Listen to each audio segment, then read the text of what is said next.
this too. Rory McCann is recast as Baylan Skoll in the Ahsoka show. Now, if you don't know who Rory McCann is, he got very famous from being in Game of Thrones. In Game of Thrones, he was a swordsman, just a freaking savage. One of my favorite characters in Game of Thrones, and this makes sense that he's Baylan Skoll because his sword fighting is immaculate, his sword choreography, and I think that's one of the main reasons why they brought him in because he's actually his fight choreography is probably better than what we even saw with Ray as Baylan Skoll. So we are in for a treat with him.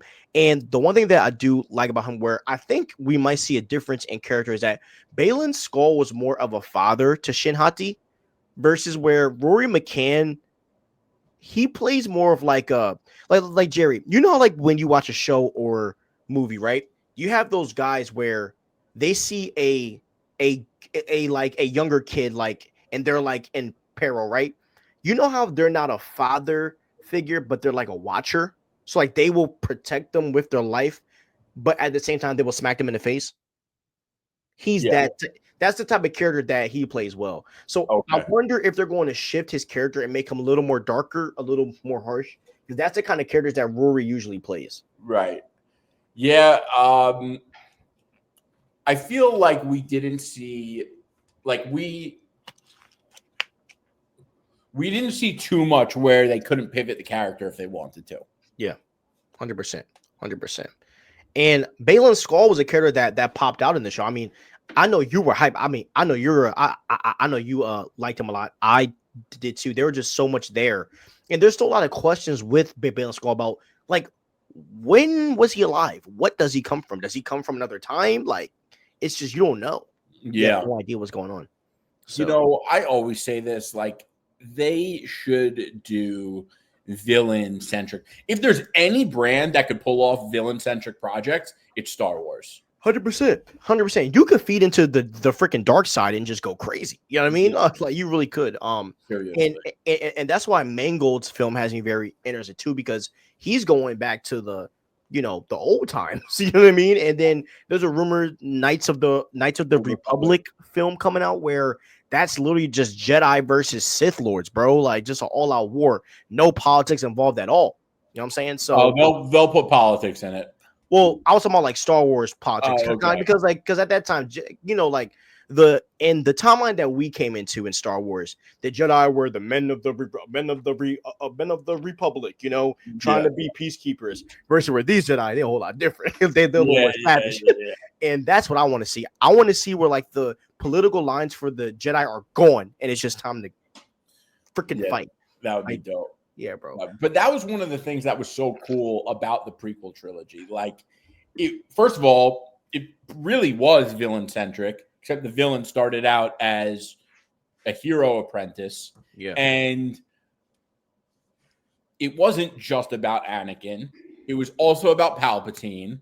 It was also about Obi-Wan. Like, that was sick, and the way Palpatine like manipulated everything over a trilogy to, that was legendary. Like, but then they go and they like ruin Palpatine in one of the greatest stories, probably the greatest okey doke of all time, or the greatest sneak attack we've ever seen in a movie. Yeah.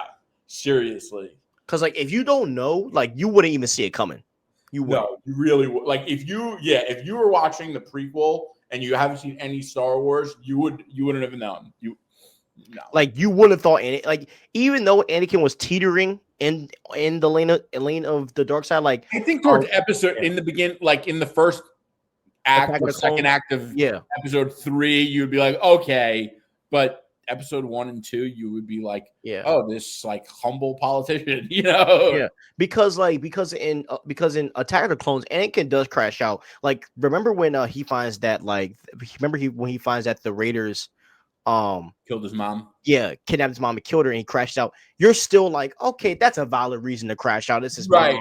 Like he could still make it. But for a Jedi, you're supposed to be above that. That's the thing. Yes. So like, yes, we could relate to that, but Jedi, they're like, no, you got to be above that. And that's what makes Anakin one of the best characters. But Star Wars theory, right? So he did this he did this video on there are two characters that could have saved them, Mace or Qui-Gon Jinn, because Star Wars theory said that if Qui-Gon Jinn was his master, they would have probably ended up leaving the Order, and Qui-Gon would have taught Anakin the full Force as a whole, not just one side. Right. And with Mace, so Mace has a fight style called Vapad, right? And basically, the reason why Mace cooked Palpatine so easily is because the way that he fights is he is projecting the dark side that they basically put that they basically give back on them. So he's kind of using the strength of the dark side as an advantage in fighting. And basically, Star Wars theory's point was if Anakin learned that, he would have been able to control his dark side. He wouldn't have even went to that point because that fighting style would have gave him more self-control. But Obi-Wan kind of just was like, I see that you're marrying this girl and that you're having sex and that you got her pregnant, but I'm just not going to say anything. And it's like, bro, like, so Obi-Wan low-key like is the reason for the fall of the Jedi. Right. That's hysterical. I mean, but that's what makes the story, bro. So, like, imagine a story that deep. You know what I mean?